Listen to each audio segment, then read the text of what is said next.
Hi everyone and welcome back. In this guide I will go through the real value of Army Intel in HOI4. Basically that all of your divisions get stronger when they fight. It's one of those mechanics that are hidden in plain sight, you might say. Basically that you know that it's there, but it's quite difficult to understand how it works or how you can boost it. So my goal with this guide is basically to show you the mechanic and how much stronger you can make a unit using it. And then I will also go through a little bit how it really works behind the scenes and how you can boost it while you play the game. I hope you enjoy it. All right, so let's get started. If your army intelligence is 50% units higher against a given country compared to what they have against you, so for example, if you have army intel on 100% on a country and they have 50% army intelligence on you, then all of your divisions fighting that country will have a 15% modifier on all soft attack, hard attack, and breakthrough or defense. So basically by having higher intel than your opponent, you fight 15% better in all land battles against that opponent, which is a lot playing HOI4, as you might understand. So I will give you an example and how this works. So right now we're playing Germany and we're gonna attack good old Poland. So I'm gonna take this unit and attack here and unpause to have a battle. So right now you see this little symbol in the battle. It says Intel advantage, which indicates that I have more army intel on Poland than Poland has on me. So right now you can see that I have 8.3 on soft attack, on hard attack, and on breakthrough, while Poland doesn't have anything here. All right, so this is coming from the fact that I have 40 in army intel on Poland, and Poland has, let's see, tag Poland, he has on me 10%. So if I would add then, let's see, 10% by cheating, I'm pausing, we're up to 50 now. We would increase the gap by 10. You see the intel advantage I have in this fight is 11.6. And then let's just add 30, so we're well above the threshold. Oh. And there we go, 15% on all stats. So basically, when you play the game, you have to just figure out what country am I fighting, and then you need to push it above 50 in difference, and then you get the 15% on all your stats. So what's up next is basically I will show you how you can push it without cheating above 50% on your opponent. But before continuing, I just want to take a short moment and say that most of you watching this are yet not subscribed to the channel. So please like, subscribe, and you will receive a new guide from me and Boppus every Monday.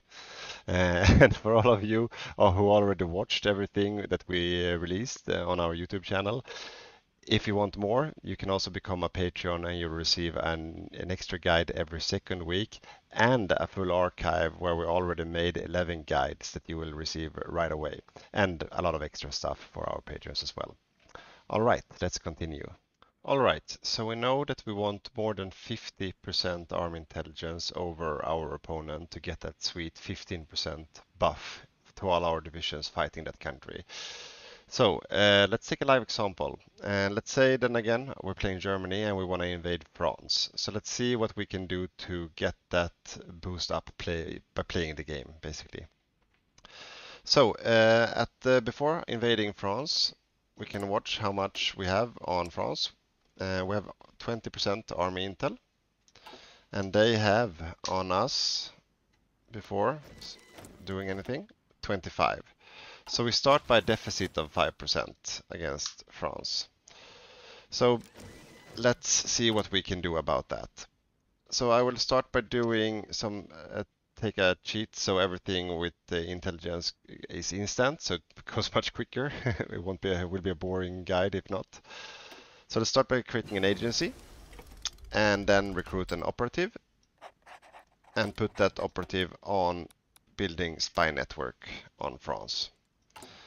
But we also want to have one more operative as quick as possible. So let's take some different researches here. Just to get it going.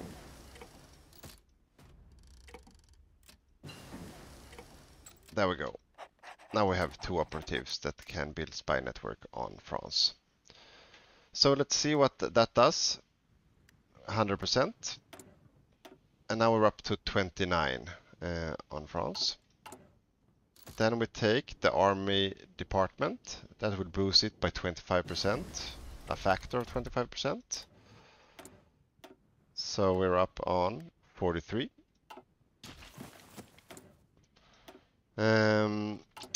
And then we will take the invisible ink that will give the spy network, give that an extra boost. Let's see what we're up on now. 50. And then we will actually take the spy mission. It says infiltrate army. If I do this, I will boost it even more. And there it's done. So let's see what we're up on now. 67%. And if we hover here, we can also see what it comes from, the different steps. All right. So the next one, which is quite given, is the decipher. Let's break the decipher on France. See what that gives us now. We are on 79%. And then we will take, we have scout planes here, so we'll take air recon missions on France and see what happens when I unpause. Then we see it starts ticking up. You see over time, so it's going to take a time, but it can boost it quite dramatically as well. And then we will also build some radar stations on the border. Let's stack them up here, so we have overlapping radars. And now we're on 85%. So he started with 25 and now we're on 85, so we're well above what we need. So if I would take a division now and attack into France, you will see I have the intel advantage. And you can see here in the fight, 15% buff. So we achieved what we wanted by taking a few different steps. There are more things that you can do. For example, just fighting an enemy will give you army intelligence, but it will also give them army intelligence. So one way to boost that even more is to take aggressive reconnaissance. That gives you more from combat. Yeah, and there are probably some other ways that I didn't think about right now, but these are the usual steps that I would take. Maybe not the radars in all occasions, but that's since we start next to France and they are useful anyways. Why not build some extra radars? So, that was everything that I wanted to show today. I hope you enjoyed the guide and you will start using army intelligence more than when you play the game. See you next time.